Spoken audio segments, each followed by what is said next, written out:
Go. Hi, everybody. And John, thank you for coming on. This is ATIH Q&A.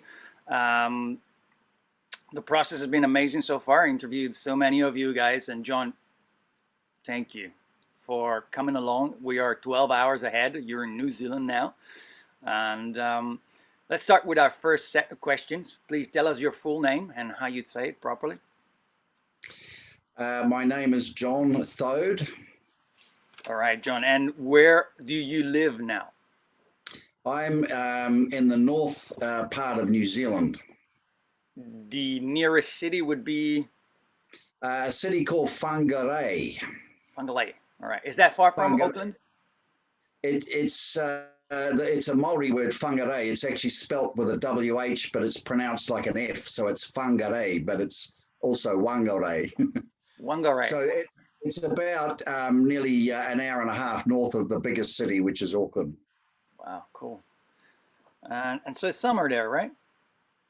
It is summer, yep. We live out on the coast here, so we're near all the coastal beaches. But yeah, it's summer here. I've just opened the door right up, even though it's 9:30 at night, because it's probably about 25 degrees inside at the moment at night time. Yeah. Sweet, very nice. And so, John, are you originally from Whangarei? No, I was born just north of Auckland in a little farming area called Matakana, but I was raised in Auckland City most of my life. I moved there at 5 years of age, and we spent most of my time living in Auckland until I was in my early teens, and my father decided that our best education was travel. So he took us around the world for 3 years. And there was my mum and dad and 5 children, and we lived in England for a while and traveled around Europe. And we stayed in an old manor house in Sussex called Great Oat Hall, which was built in about the 14th century, the first part of it. And it was a massive great building that belonged to a naval friend of my father's. And then after we'd been in England for a while, we then went to live in Sydney, Australia for another year or two. So yeah, we got around a bit, and then back into New Zealand. I was in Auckland again, finishing off school. And then I moved to just the northern suburbs of Auckland before I moved up here where I am now about 25 years ago. I've been where I am now for about 25 years on a small lifestyle block of about 2.5 acres with lots of tropical fruit trees, and then I have a big plant nursery here too. So I have a lot of fun with plants. Wow, that's amazing. That's a heck of a beautiful infancy you had, traveling Yeah, along. yeah. It was a great gift from our parents. I feel very lucky, and I really appreciate it. Yeah. I share the feeling. My parents. I came late. They were trying, and then I wasn't. I'm the first one, and I didn't really come. And they at one point they were like, "Heck it!" 4 years into trying, they were like, "Heck it!" Just buy a camper van and travel. And sure enough, 6 months into the camper van purchase, there comes the first one. And me and my brother spent our youth during the summers traveling for around a month or two throughout Europe with this camper van, and my parents took us everywhere. Beautiful, beautiful memories of being in the beaches in France and in southern Italy. It's probably, as you said, the best way to get an education. Experiencing Yeah. other places. John, what is your educational background? I mean, I have primary and secondary school here in New Zealand. I started university, but my dad had a bit of a vision of me being an accountant, but I didn't last at that. It was not what I wanted to do. So I kind of, wandered around New Zealand for a while, just doing seasonal jobs for a little while. And eventually in my 20s, I went into something that I'd had a lot of passion for, which was landscaping and designing and building gardens. So really most of my life, that's what I've done for a job. I've designed and built gardens, and then of course 25 years ago we moved to where we are, And there is a relationship between obviously gardens and growing lots of plants. So we had a bit of land here. So I set up a nursery that got bigger and bigger and bigger. And it's my biggest passion. I love plants, and I never stop learning about them. Most of my customers are now, due to the current COVID thing, are getting into lifestyle blocks and forming communities and villages, and they're coming to see us about edible plants. And because we're in the north of New Zealand, we can grow a lot of subtropical stuff. So we're growing bananas, and we've got coffee trees here, and we have rarer stuff like jackfruit and stuff like that, and so forth. So I'm learning a whole lot more about another group of plants. So it's my passion, and I really, really love it. That's what I'm doing day to day. I'm getting rid of the landscaping this year because it's got a bit too hard for me now at this stage in my life, and I'm just going to focus on the garden centre side of it as well too. But we may even sell that up as well too, because we're thinking of forming community and getting together with a bunch of people to form a light center as well too, in order to focus light onto the planet. So this is something we're moving into this year, and I'll hand it over to Spirit and see how it evolves. Brilliant. And that answered my next question about career. Thank you for anticipating me. So the question, it's naturally begged: how did you meet Drunvalo, and how did you end up teaching the ATIH? Sure. No, that's a good question, actually, Gabriel. But I had spent my whole life from a teenager, into spiritual ideas, and I think there was a lot of that was driven by my mother. She used to, back in the 70s, come up with books like von Daniken's Chariots of the Gods and stuff like that. There was one that did the rounds called Yogananda's Autobiography of a Yogi, came out at the time as well. And we've all read those books. And of course, my mother was saying, what do you think of this? And what do you think of this? And I was just devouring these books. And that was really my awakening, if you like, back in the early 70s. And I have spent the rest of my life, looking for into spiritual paths and stuff. And there have been a few, as there can be, a few side roads that haven't really gone anywhere. I really enjoyed studying Rudolf Steiner. And I belonged to the Anthroposophical Society for a long while and used to go to their meetings. And then I kind of moved, because of my passion with plants, I moved sideways into biodynamic farming, which is Steiner's spiritual farming technique.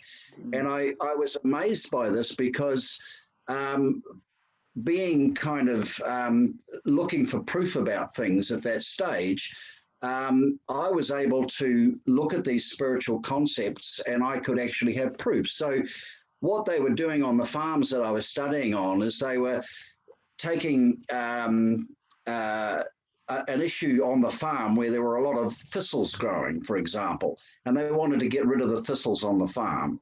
So they were gathering seed head at certain stages of the astrological calendar, and they were grinding up and burning them and making homeopathic preparations, and they were putting that back into the ground, which was giving the ground the message, we don't want thistles to grow here. Wow. And that sounds a very mystical type of thing, and you think, well, okay, that sounds good, but how does it work? And so I was with this farm, I wasn't living on the farm, but I was going there to help over a period of 4 or 5 years. And in the first year, they had eliminated 50% of their thistles. And then in the second year, they were down to about 20% thistles.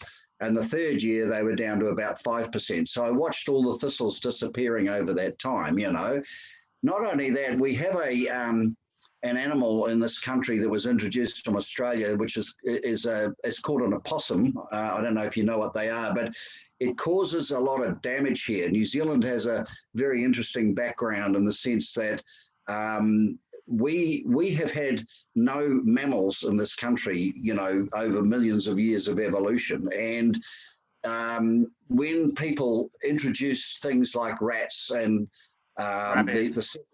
The rabbits and the settlers arrived. They absolutely devastated the flora and the fauna in a country where 70% of the plants in this country are endemic. They're not found anywhere else. So it was absolutely devastated. So possums are a big problem in New Zealand. And so what they were doing is not only doing this process, which Steiner calls peppering with the plants and the flowers on the plants, they were doing it with the possums. So they were taking the sexual organs of the possum and they were burning those and they were putting the message back into the ground. We don't want possums here. And the proof of this was they were eliminated from the farm. They disappeared completely too. So what I was getting through this spiritual path was proof that the metaphysical existed and it was a very powerful thing, and you could do some quite magical things with it as well too, you know. So that was something that I kind of worked with for ages. And in about 2012, this is coming on a little bit later, after we'd moved up here, my wife Waveney, who's also a ATIH teacher and very much aligned in the spiritual paths as well, she gave me one of Drunvalo's books. It was Living in the Heart.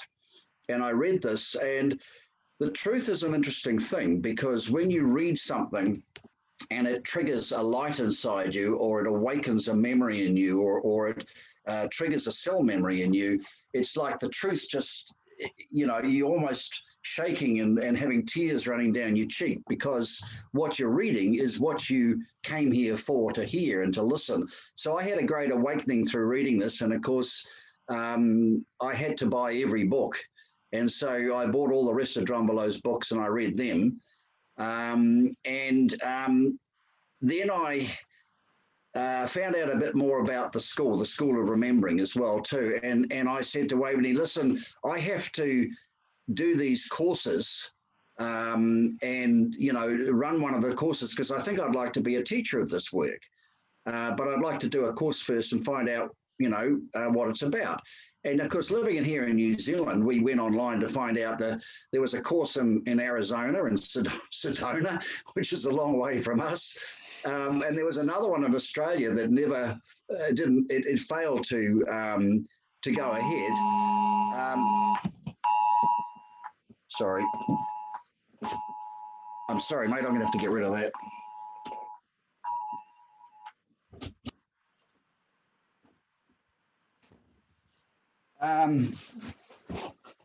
Everything all right? That sounded like a serious alarm. No, that was a government COVID alarm. Okay. Is that what happens there? Oh, no. Can you still see me, hear me? Yeah, you froze for a second. So the city of Auckland's just gone into lockdown because of more community cases of COVID appearing. So that's what that alarm coming through on my cell phone was about. It doesn't really affect us up here because we're not in the city, and life will go on pretty much as per normal for us up here too. But the Auckland city is going to be shut down for about a week, apparently, it says on the text there. So, isn't it interesting that as soon as we said the word COVID, the line froze for a moment? Yeah, that's the algorithms checking us out. Yeah. I'm afraid I'll have to cut this out, John. No, I understand, mate. That's really not part of what we're talking about. But anyway, getting back to Drunvalo, can I keep going now? Yeah, please. Yeah, okay. So getting back to Drunvalo, I found out that there were workshops, you know, in various places, but they weren't happening. And, you know, we didn't actually have a lot of money. And I thought, well, how are we going to do this too? And it's interesting when you are in the flow and you're doing what you need to be doing spiritually.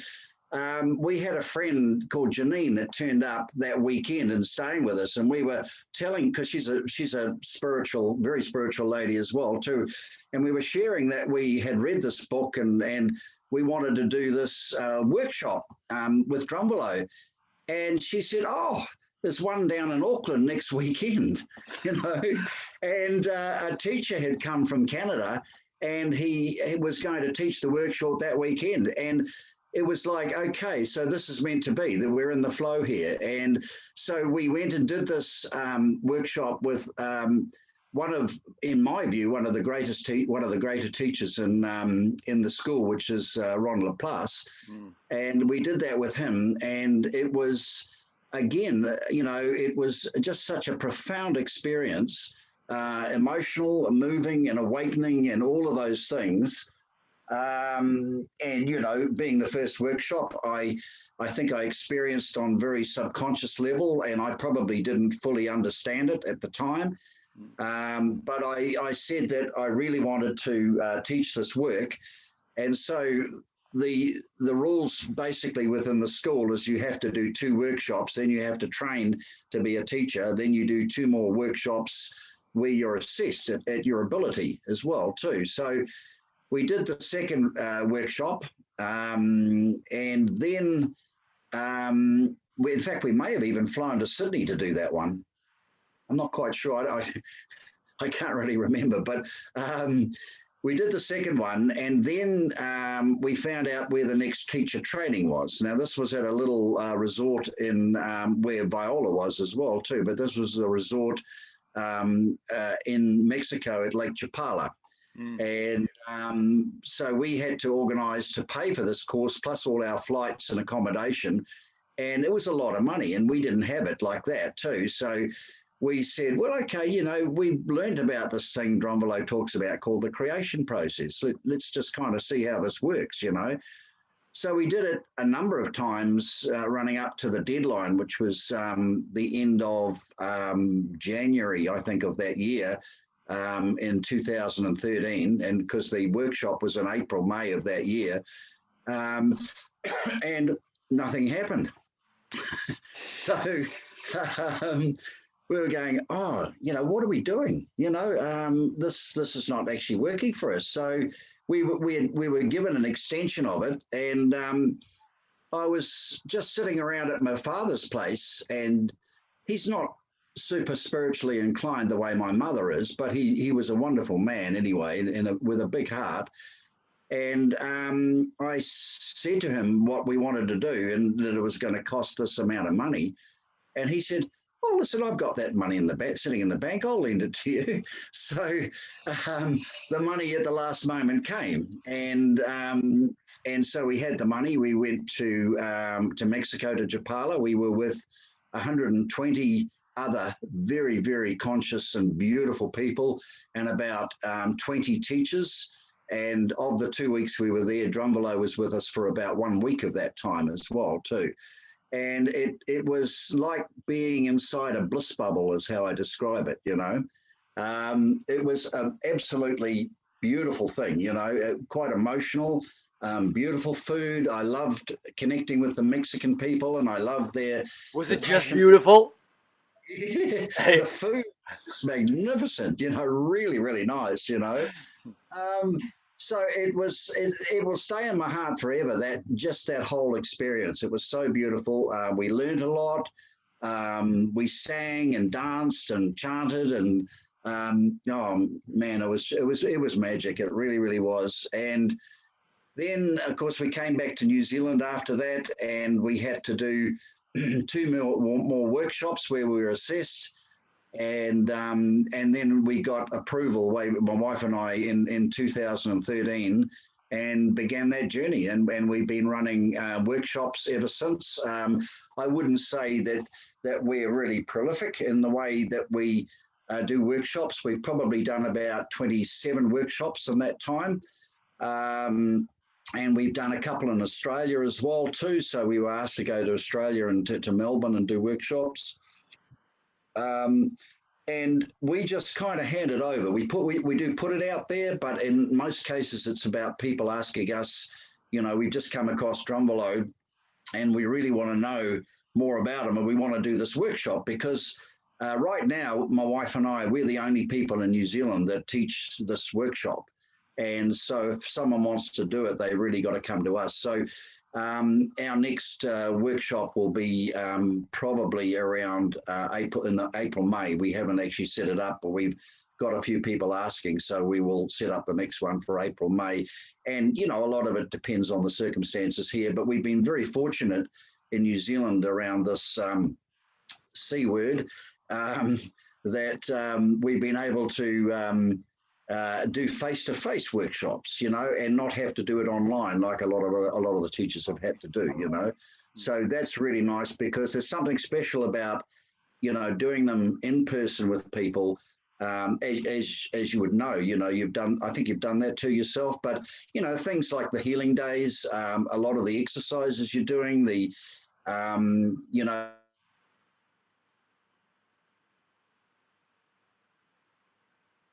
Oh. you know, they come out of that experience feeling, you know, absolutely ecstatic and really, really blissed, really, yeah. Mm. Thank you for sharing that.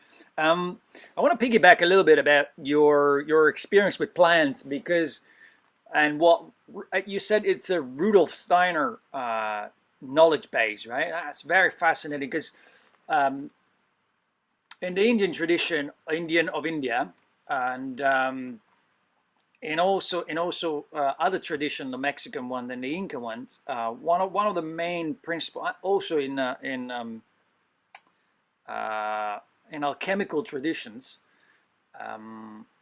fundamental to the practice is intention, what you want to obtain, and then you project that into your environment somehow. And I love what you just said, because it's a real hands-on practice of those two principles, which I've never heard of before. And it's fascinating that, you know, they took DNA samples, or the testicles of, you know, or the reproductive organs of the opossum that they didn't want to reproduce that fast anymore, and they told the Earth, Mother Earth, or, you know, the geolocation of their environment. We don't want these beings, we don't want these mammals here in this place. And maybe they were misplaced, or they were, you know, somehow frequency based, invited elsewhere, or stopped from reproducing. My mind is just articulating what I think I heard, but maybe you can tell us a little bit more, and if you have a reference that people can go and look at, it would be most appreciated. So this information is clearly available through the Biodynamic Association, and they are groups of people right throughout the world. There are people that farm biodynamically right throughout the world, and they produce food that goes under what's called the Demeter label, which is DEMET. And it has a special logo that goes with it too. So that's what they produce. So you can get books from the associations in your country that will tell you all about that. And so it's quite easy to find out all that sort of information. As I said, that particular part that I was telling you about is a process that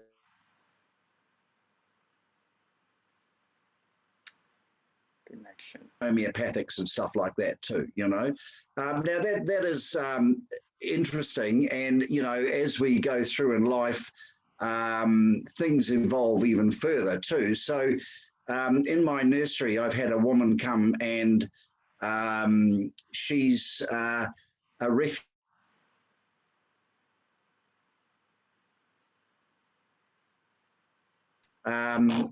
And are you still there, mate? Sorry. Yeah, you were saying she's a refugee, or a ref? Well, when I say she's a refugee, she's been, because she's a totally psychic person.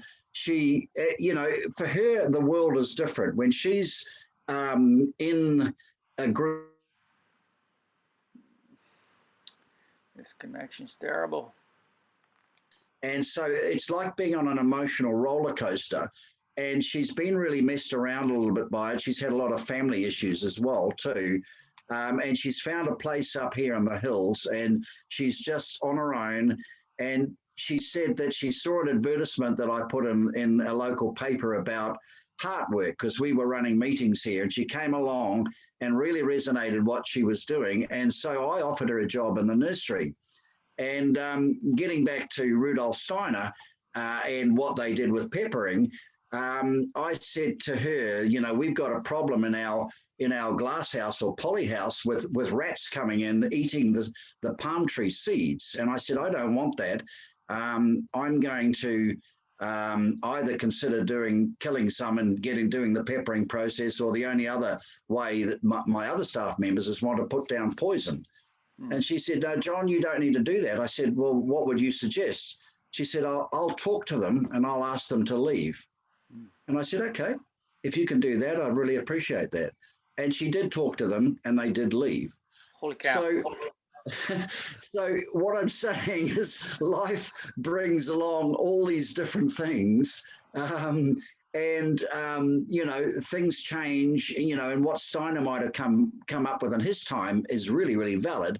But now we're transcending all of that too, and we're coming into a telepathic time and a communication time, and we're beginning to get more and more telepathic communication with animals. You know, we have a very important symbiotic relationship with animals where our evolutions are tied in together.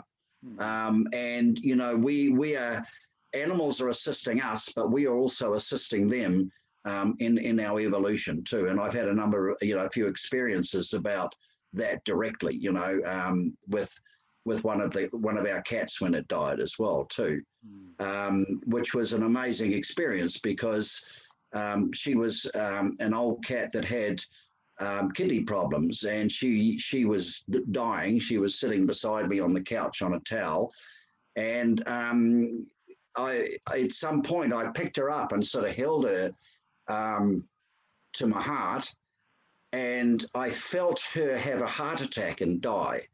So I could feel her heart just racing and going absolutely crazy like this, and then nothing. And so she died in my arms like that too. Now, what I did is I held her there and I closed my eyes and I dropped down into my heart as Drunvalo had taught us. And he I don't know if you know, but within the tiny space of our heart, we can meet with whoever we want to meet with, past, present, and future. And so I dropped down into my tiny space of my heart, and there in the tiny space of the heart was my cat, Honey. She was there, and her energy was there in such an intense way. It was so powerful that I had, you know, tears running down my cheeks. And I was there for about an hour, just sitting with her and holding space and being with her like that. There was no great communication going on. It was just a beingness together. And anyway, I came out of that, you know, we prepared to bury her on the property at some point, and this feeling lasted in the tiny space of my heart for about 4 days. It got less and less and less and less and less like that. Now, I found that really interesting, and I didn't really fully understand it until I spoke to Ron Laplace, one of our senior teachers, and I shared it with him. And he said, do you know what happened, John? He said, animals are in relationship with us, and part of their evolution to their higher planes, they are utilizing the tiny space of our heart as part of their evolution. So they're using that doorway that's within our heart, which is when we come into our bodies, we come into the tiny space of the heart as well. And when we leave through that space, because that space is the space of the universe. And so my cat was utilizing that space within me for her ascension and transition. And, you know, as soon as he said that, I got it and felt it. And it was a very profound experience for me as well, too. But there's a higher thing happening now on this planet with consciousness around animals, and that's why I talked about the Steiner thing was an older thing, and a very relevant thing too still. But now we're coming into a telepathic mode where we're able to communicate with animals. And I have another cat here, and I am at the point where I'm beginning to communicate with her telepathically. I won't say it's perfect, but it's something that is evolving, where I'm beginning to get conversations and words from her and sharing them back to her. In fact, a lot of cats and animals, they talk and share in images. So you actually think of the image and then share the image with them. That's how they do it, you know. That's the way it happens on a galactic level. It's the way we used to do it during Atlantis time. And if we, I Yeah, yeah. mean, I don't know if I shared this with you already, but I think this we're coming to this bottleneck in human development. The future is not in computers, in quantum computing, in AI. All of that is just going to help us do certain things like, you know, interstellar space and space travel, all that stuff. But truly, right now, for human evolution, is going back to psychic abilities. There's no way out of it, and simply because there's no way out of corruption. If we don't develop this ability to hear and project through our minds rather than our words, there's no way to stop lying, corruption, and all that is actually happening here. If you know what's happening in someone else's mind, and if you know that someone has a negative experience, or excuse me, a negative intention, because you can actually hear it through the global subconscious, then there's no way they can actually be allowed to do any of this. There's no way another Monsanto will take place. There's no way another, you know, I can make any other example. I mean, it's getting into delicate territory here, but the more psychic we become, the less control the elite can have on the rest of humanity. There will Mm, be no need for an elite, in fact, because everybody will yeah, be on the same page. yeah, Um, yeah. Thanks for sharing this and um, for putting that out. I think it's fundamental that people start considering this as a future opportunity and not like some woo-woo stuff. In fact, I want to quote Dr. Sheldrake, who came out with a book titled "The Sense of Being Stared at."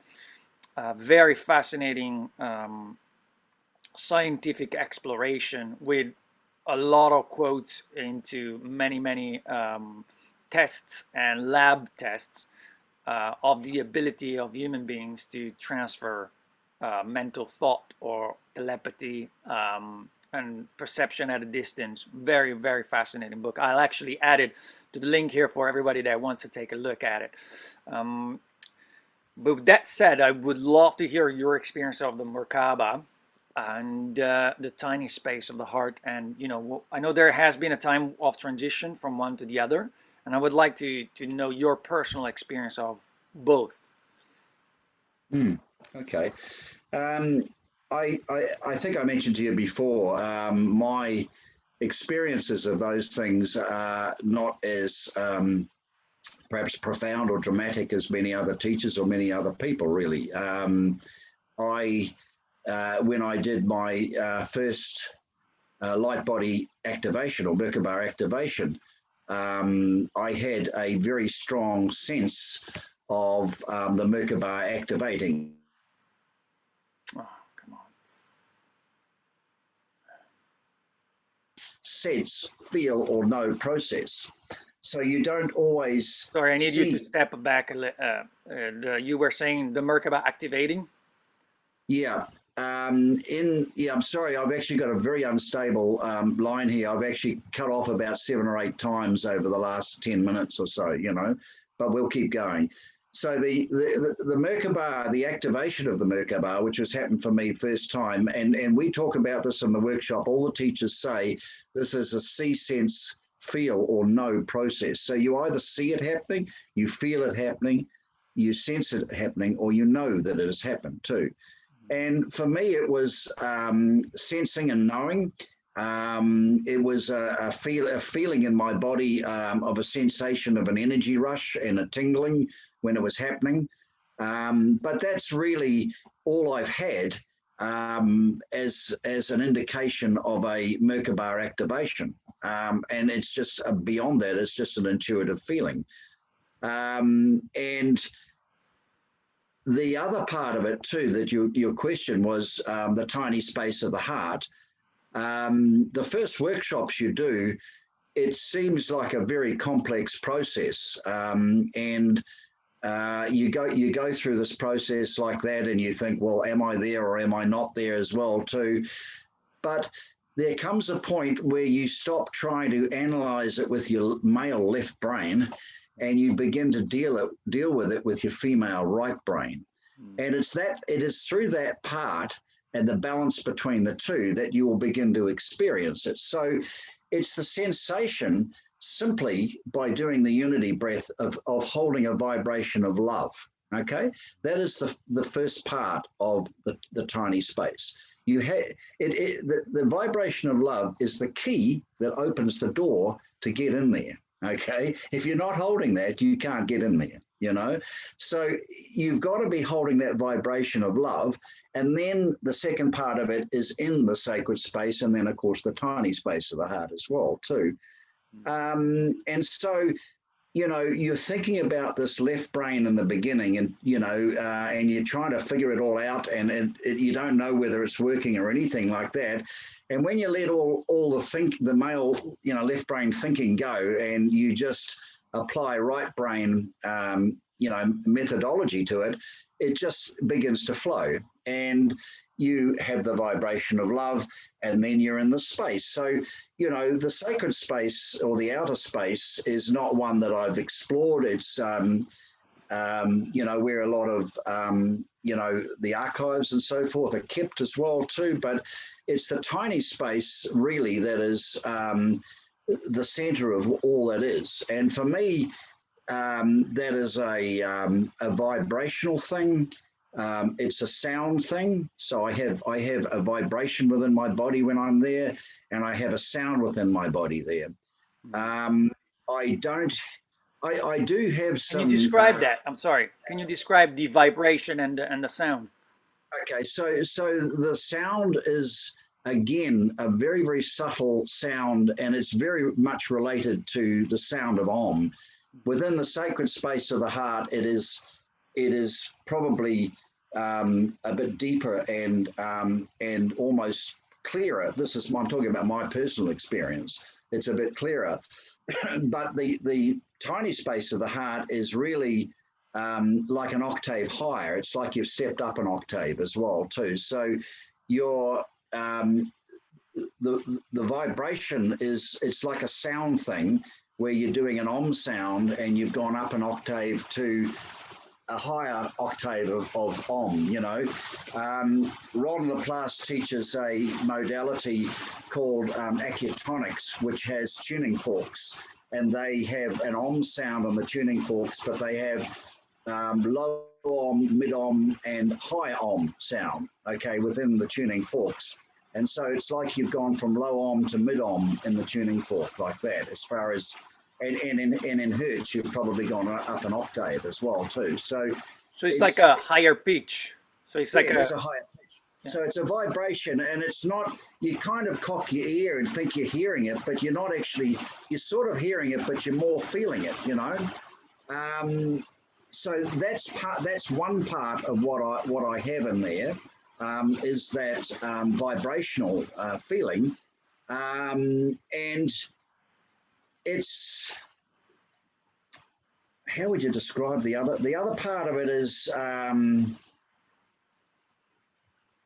is more a sense of stillness, I suppose, and there's a distinct feeling of bliss that I carry there as well too.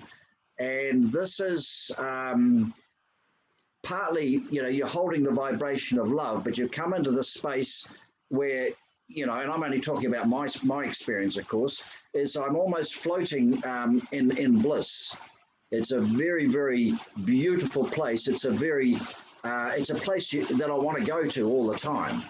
And it's in this place that I can, I meditate from this place. And I can do, when I do the creation process, which is not very often, but when I do it, I do it from that place as well too. Sometimes I just sit there and watch the dreams and images flow through. Wow. And there's a lot of beautiful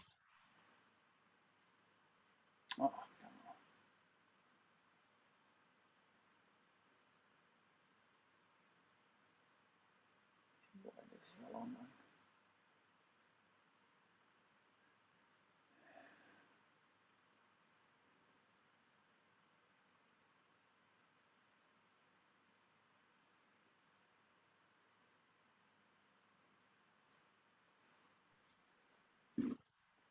Well, that was a long Aha, one, John. I'm sorry. that was a long one too. Yeah. I've got a sign here saying my internet connection's unstable as well too. Yeah.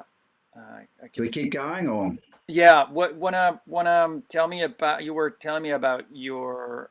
It's a beautiful, ecstatic feeling. Yeah.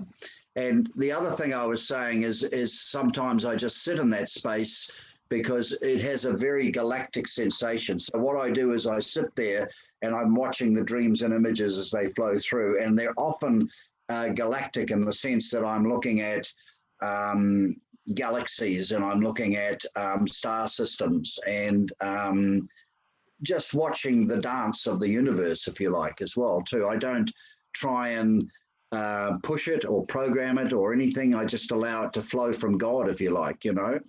That's what another And teacher said. They go through this space. They feel a compression. She described it as a needle, the hole of a needle, going through there, and then it's like back into universal awareness. yeah, Fascinating. that's an interesting description. I don't have it quite like that, but certainly there's that opening out that happens where you're in the universe. You're basically, it's an interesting word, the tiny space, because it's also the space of everything that is, you know. Yeah, So it's actually a vast space, you know. yeah. It's Um, fascinating. I feel it like I feel the compression, and I feel the switch of frequency, but I haven't got there to the space, the massive space yet. Thanks mm, for sharing that. cool. Yeah, so that's my experience. Oh boy.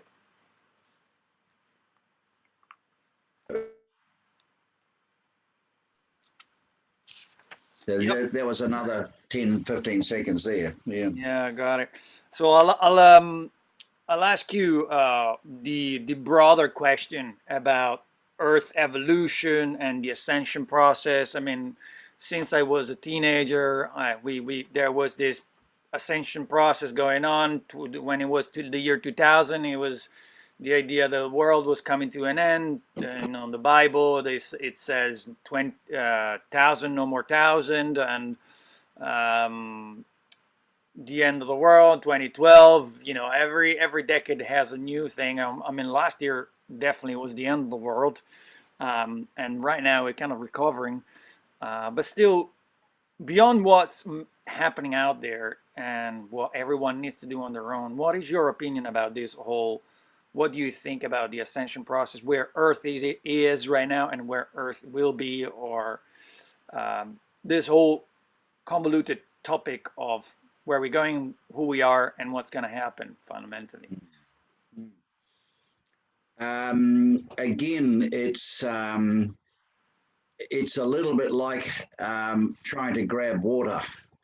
Um, it's it's a very fluid thing, Gabriel, and it is something that is always changing, and it changes because of us and because of our intention all the time too. You know, so we've created this whole thing, and we've even created this birth canal that we're moving through right now. We've created this light and dark thing as well too.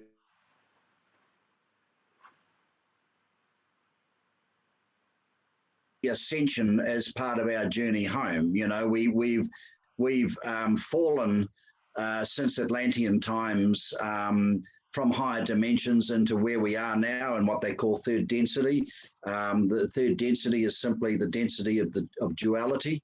Where we live in the duality, and most people that are spiritually inclined will understand what that is and what that means. And we're now in the process of going home. And going home is simply returning to unity consciousness, or the unified field. That's what it is, where the duality becomes integrated, if you like. Some people say that there are like two paths where people who are evolved will move on and people that don't wake up will move another way. I don't know. I don't know what that is. Drunvalo is always saying that everyone will ascend. So again, I put that into I don't know. I can only deal with me and my process as well too. And my belief is that, we are in the ascension process now, and that we will be ascending into higher dimensions. So the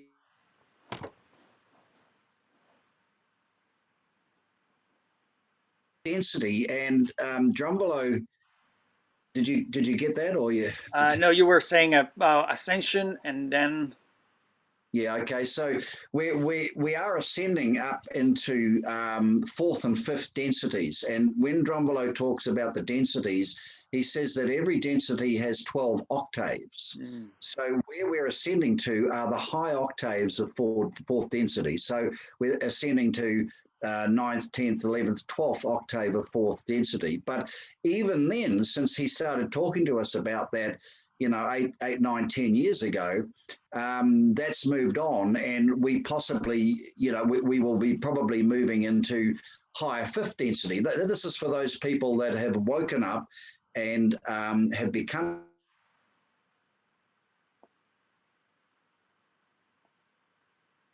of and to live their life from the heart. Okay, and for those people that where they're ascending to is changing all the time. In fact, in his latest workshop, Cosmic Grace, what he was working on was a whole lot of new information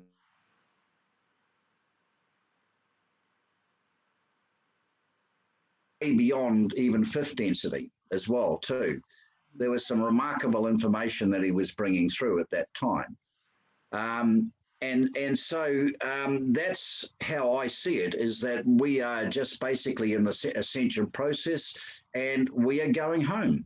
And if you want depictions of what that looks like, I would recommend you find another author that I've enjoyed spending time with, but also reading, is a guy called Michael Rhodes, who's in Australia, and he is a conscious medium who can travel in the higher realms, and he's written a number of books about that and what that looks like and so forth, and they're fascinating books, and I would recommend that people get hold of them and read them as well too. I will put it in the descriptions below. Yeah. So they are really good descriptions of what that actually looks like as well too. So really, quite simply, that's what I think we're doing. The ascension process is basically going home, and we're just going back to where we came from. Yeah. Fascinating. I appreciate that and the way you described it. So it's everyone supporting each other's, but primarily doing their own work for personal ascension. Right. Yeah. And Ram Dass has a lovely way of describing it. He says we're all just walking each other home. Right. And I love that too, it's a beautiful thing. And we are, we're brothers and sisters, we're all equal, and we're all just helping each other, guiding, giving information and love. And, we're all in this together, but, we have to do the work ourselves individually, but we're also all in this together as well too. Right. Thanks for sharing that. I really appreciate it. John, we've come to the end of our time for at least this time. I hope there will be another one. I definitely want to interview Waveney, and maybe I'll send you an email to talk with her too. But before we close, can you please share with us your website, if you have one, or how people can get in touch with you and request to participate in the ATIH workshops, and also your email? Okay, so our website for Drunvalo's work is awakeningilluminatedheart.com. And my email address is John Waves, and that's spelled JONWAVES at extra, spelled XTRA.co.nz. Okay, I'll add it to the description here, and that's the best way people can get in touch with you to participate in an ATIH, right? For an email is best. Yeah, yeah. Yeah. Do you want to also share your the connection to any connection or way to get in touch with you as far as nursery goes and your landscaping business? Oh, if you like, yeah, sure. So my my website for the nursery is www.breambay, that's Breambay, Greenworld, all one word, Breambay Greenworld, and that's .nz. .nz, brilliant, perfect. Yeah. So So that's got the plant nursery and pictures of that, and our our plant list, and that's to do with the nursery. And there's another landscaping website as well too. But seeing as we're moving out of that, it's maybe not as relevant as the nursery one, maybe. okay, and also I wanted you to share this email, sorry, this website address for those in Australia and New Zealand right now that want to create or be part of a community of more spiritually minded individuals. Sorry, can you say that again? You said you wanted, I missed that again. So you wanted me to share a website address for? Yeah, I wanted this website shared so that people that are in New Zealand or Australia and they're interested in being part of a community, they can, you know, give you a shout and come along and see what you guys are doing and maybe join a new spiritual community. Yeah, no, listen, thank you for that, great Gabriel. I think this is a part of this new time that we're moving into, and my guidance in meditation is really, really strong. I mean, we have an ability here where we are to have a few people come and go, and this place is like that anyway. We have a lot of deeply spiritual people that come and spend time here, and we spend time together. But I'm being asked to create, you know, to work with creating a bigger space, a much bigger space. So this is like a farm. This will be a farm that has a lovely river through it as well too. So that's the next step that we're going, and in the process we're probably going to sell up where we are here, and move on to a farm with some very conscious people. And we're working with getting that message out that Drunvalo is trying to share with us. But we're also going to be working with a lot of healing with people too, because what is happening is creating a huge amount of trauma in a lot of people too, you know, and a lot of that's to do with not knowing. And, you know, this is where we feel like we can help. So that's the direction we're going. And yeah, by all means, if anyone wants to talk to us about that, that would be beautiful. Awesome. All right, you guys, thank you very much for joining us on this interview again. Smash the like button, join our followers. Big, massive thank you to John Thode down in New Zealand. John, after you talked me about your community, I really want to come and visit now. I haven't been down south and now I'm really triggered. So once again, thank you very much. It was a super pleasure talking to you. Look forward to another interview and possibly interviewing your wife, Waveney. That'd be lovely. Thanks, Gabriel, and thank you for what you're doing. I think it's you're doing God's work, so it's beautiful. Thank you. All right, thank you. Have a lovely night and talk to you soon. Take care, mate. Okay, Everybody, righto, see you brother. soon. See you, mate.